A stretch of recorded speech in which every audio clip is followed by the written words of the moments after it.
If anyone's here to take good pictures, I recommend keeping your cameras and phones out and ready, because I'm not able to stop for all the animals. So the more prepared you are, the more likely you are to get those really good pictures. We're going to begin our journey here in the Little Ituri Forest.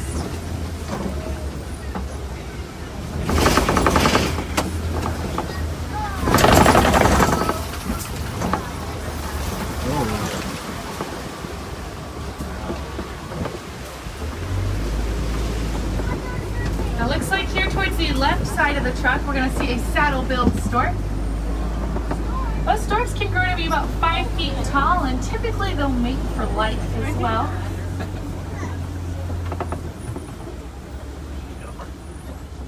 Now, towards the left side of the truck, we can see a pretty fresh watering hole. It's usually a good sign that some black rhinos might be close by. Black rhinos do like to use the watering hole as a good water source, so we'll see if we can find any.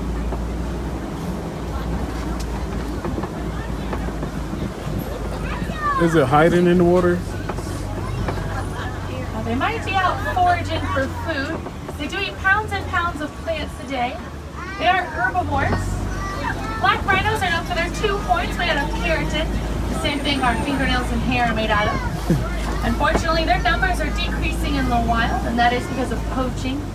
Thankfully, though, the Disney Conservation Fund will donate lots of money to help monitor that critically endangered species. All the sound holding this in here.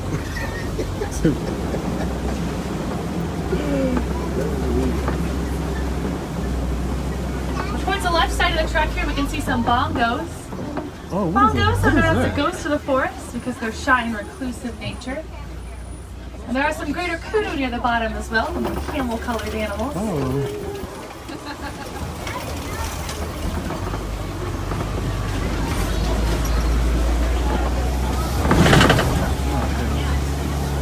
Now we are leaving the Little Ituri Forest, and we're going to make our way into the Safi River. The Safi River can be home to lots of different animals. Anything like the Nile hippopotamus, to those Nile crocodiles can live here. Oh, I see We're one. going to see some Nile hippos here towards the In the right water. side of the truck.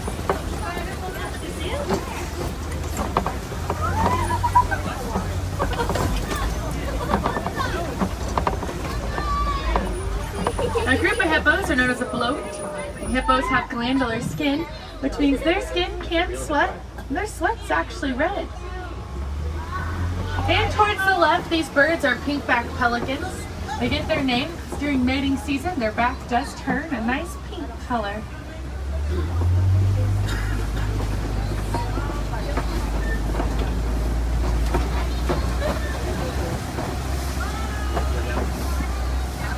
There are some more hippos underneath the water here towards the left. Yeah.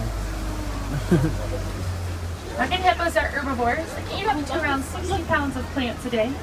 Although they're herbivores, they're known all throughout Africa as being some of the most aggressive and territorial animals. I know. I saw Jumanji. There's some more hippos here towards the left walking around really? there.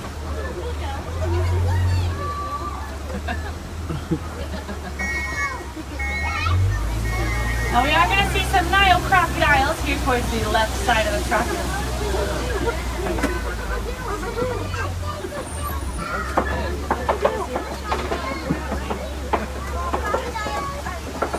Oh, look at that one. Look at that right there. Oh my God. What if they get out? Things are huge. What if they get out? Now Nile crocodiles are really good moms. The females will gently roll the eggs of their babies back and forth in their mouth to help incubate and hatch them a lot faster. Not only that, but once those babies are born, if the new moms think any predators are near, she'll put the live babies inside of her own throat to protect them. But we're leaving the Safi River, and we're going to make our way into the Serengeti grassland. Before we make our way there, we take a look towards the right side of the truck. You can see that baobab tree, commonly known as the upside down tree because of its unique outer structure, remains leafless about 9 months out of the year.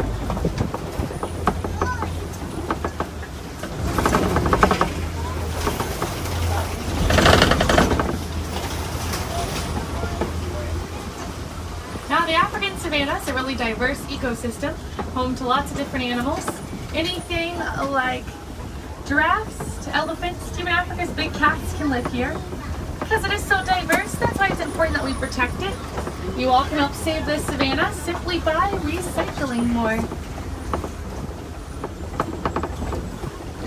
And way over there towards the right, we can see some Maasai giraffes. No worries, we're going to be going that way, so we'll probably get a better view of them. And we know they're Maasai giraffe because they're a unique splotchy pattern. Giraffe patterns are kind of like humans in their fingerprints. Each one is unique to the individual giraffe.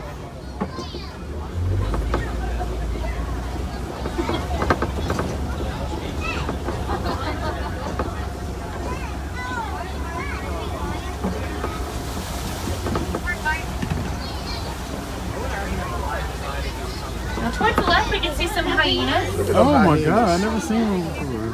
Hyenas do live in a female-dominated society. So the lowest-ranking females will always be higher than the highest-ranking males. And their babies are born with all of their teeth and their eyes wide open. Oh wow. Make sure we're all staying completely seated for us back there. So we're going to keep on moving. It's going to get pretty bumpy here.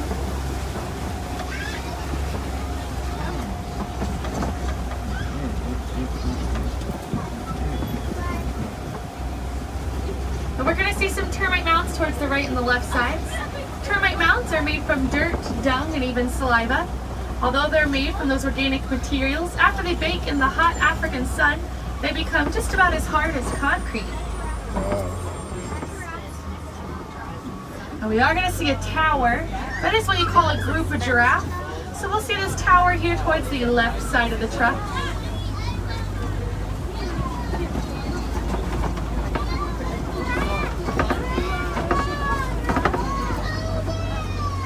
Okay, so excited. Now again, those are Maasai giraffes. We know they're Maasai giraffes because they're a unique splotchy pattern. Giraffe patterns are kind of like humans in their fingerprints. Each one is unique to the individual giraffe. What is that next to it? And underneath those giraffe are Patterson's eland.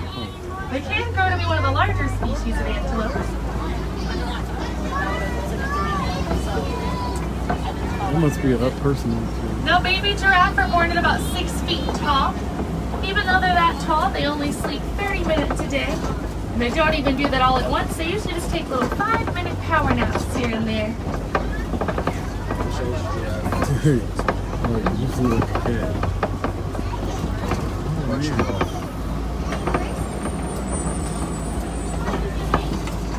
Oh, look. He ran from me. Now lots of people know giraffes for their long necks, but they do have really good eyesight and pretty strong, powerful back legs. So because of that, they're really good at protecting themselves. In fact, rarely will a lion actually attack a full-grown giraffe. We gonna see that? Straight ahead, we can have some springbok. Springbok get their name from, they can actually spring 6 feet high in the air. They're really popular animals in Africa. The mascot of several South African sports teams. Again, those are springbok there towards the right. Looks like we might see some white-bearded wildebeest in just a moment towards the right side of the truck.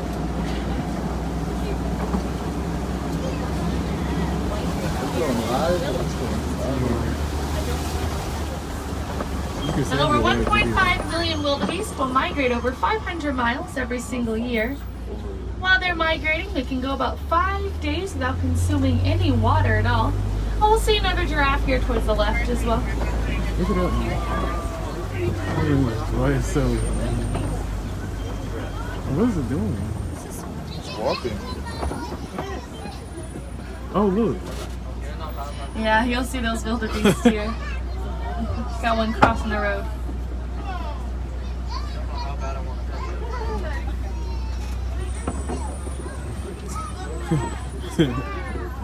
Oh Lord, they all about to get in front of the truck.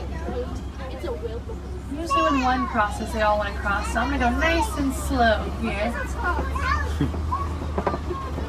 But straight ahead, we can see lots of broken down tree trunks. Usually that's a good sign that some African elephants are close by. Elephants are like the bulldozers here in the reserve, so we'll see if we can find any African elephants.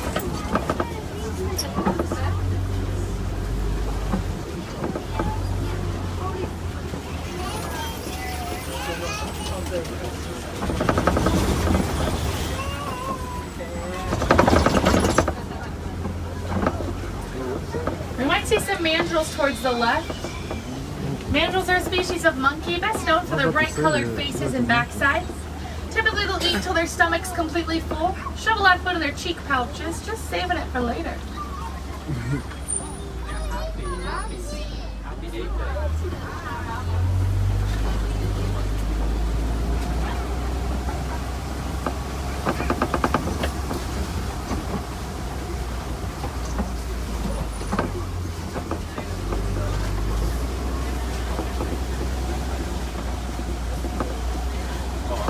And we are about to go over one of Africa's oldest bridges. It was created by the warden decades ago when the reserve first opened. It's known all over Africa as being one of its oldest and most historic bridges. We're not actually. Okay. Surprise!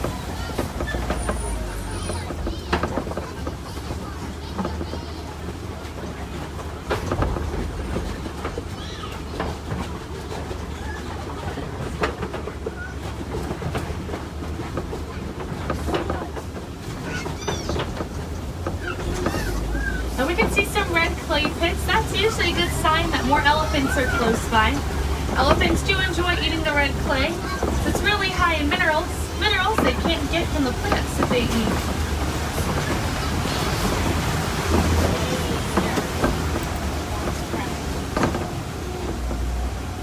Elephants live in a matriarchal society, which means the females are in charge and dominant. They do have a matriarch. She's the most dominant female. She's in control of anything from when the group's allowed to leave to go find food to even co-parenting some of the younger elephants. Usually the matriarch's going to be the grandmother out of the group.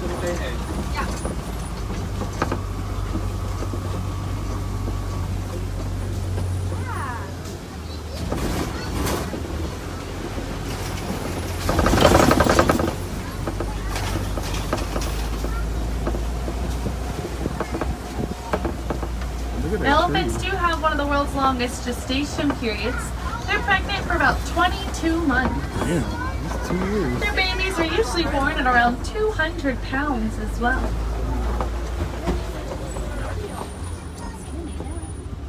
We are passing by some more baobab trees there towards the right. Baobab trees can live to be thousands of years old, and technically they are one of the world's largest succulents.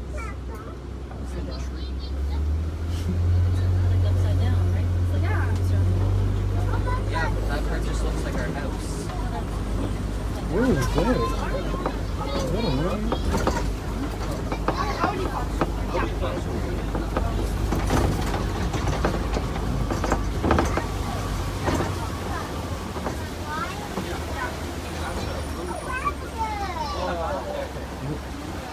What's over here? Oh, like an anaconda. Now, just a moment towards the left side of the truck, we're going to be able to see some greater flamingos. Look at those. Looks like there's going to be some Ankole cattle pretty close to the road as well. Ankole cattle are known for those large horns. Although they look heavy, they're actually really light. The inside is made of a unique honeycomb structure, helps keep them light. Also allows for blood to pump through their horns, which can help cool them down.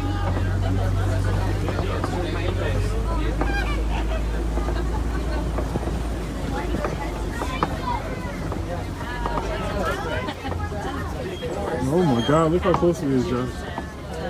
Now, greater flamingos are one of the larger species of flamingos. They get their pink coloration based on their diet, and they eat a diet really high in beta-carotene. A group of flamingos are called a flamboyant.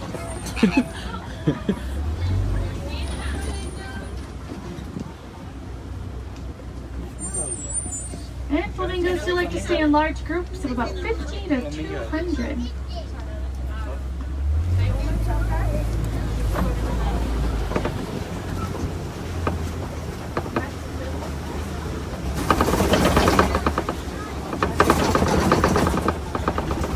See some white rhinos in just a moment. They're going to be towards the left side of the truck. As well as some ostrich. Oh, look at the ostrich running. They running. Now white rhinos are one of the most social species of rhinos. You can usually find them in little groups together. And white rhinos get their name because of a mistranslation. In Afrikaans, they're called wide, which means wide. They have a really wide set mouth. But when they said wide, we thought they said white. So that's why those gray rhinos are now called white rhinos.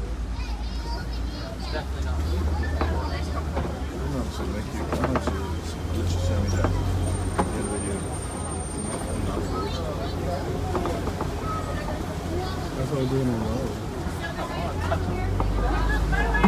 Oh, look. Lucky Raccoon.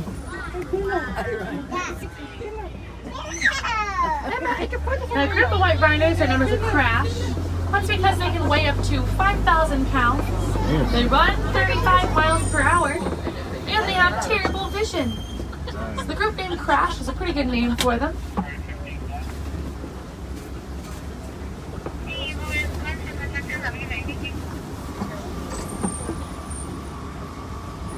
We are getting into big cat territory, so we'll see if we can find any of Africa's large cats.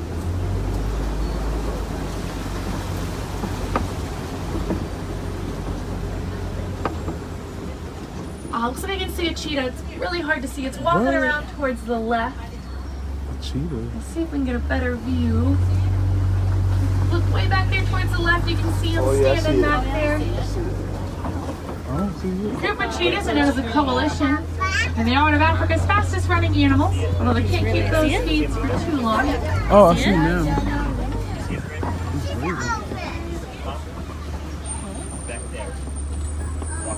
There's another cheetah laying down towards the left. You can see that pile of hay. There is one laying down on top of that hay pile there towards the left. Oh my gosh.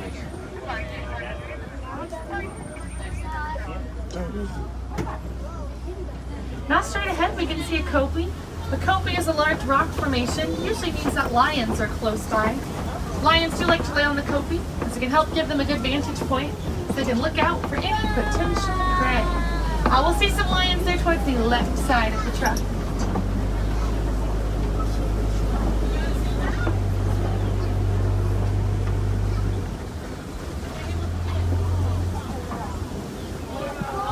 Where?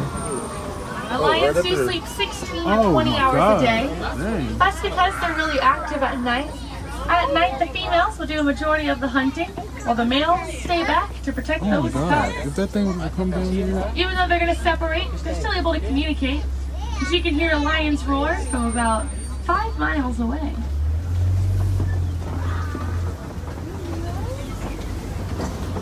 You'll see some more lions laying down there. Oh my towards the God. left. Yeah. Oh, look, it's woke now. She put her head up.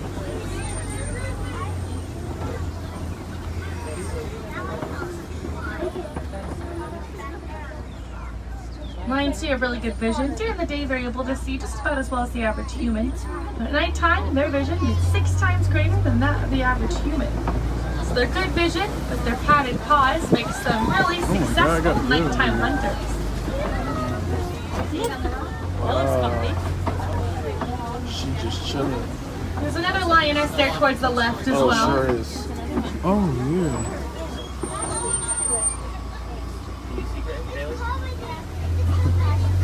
It looks like we'll get a pretty good view of this male lion taking a nap there on the rock. Oh, look at that.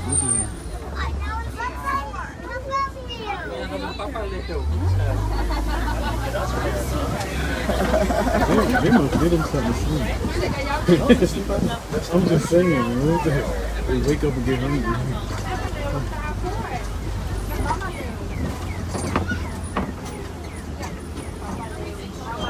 Treats Papa Leo. Now towards the right, those are going to be Bontebok. In the early 20th century, Look there at was only the rhinos 17 again. Bontebok left in the wild. But one farmer gathered all 17, put them on his land, and protected the entire species. Towards the right, underneath the tree, are some ostrich eggs. One of those eggs weighs about 3 full pounds. Oh yeah. But it's strong enough that an adult male human can stand on them and they won't break. Now, ostrich are one of the largest species of birds, but they cannot fly. They use their wings to help them quickly change directions while they're running. And ostrich are considered to be one of the fastest running two-legged animals, reaching speeds around 45 miles per hour.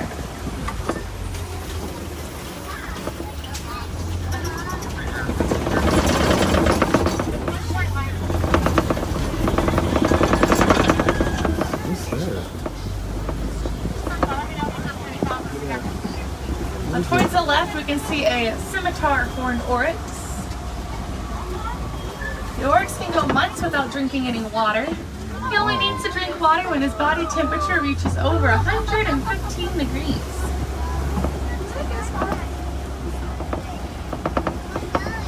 Now we learned a lot of different ways about how you guys can help wildlife and the wild places out there. You don't have to do all of them, but pick one of your favorite things and really commit to it for the rest of the year. It can really help the planet. Maybe that's recycling, learning more about animals, or just learning more about conservation in general.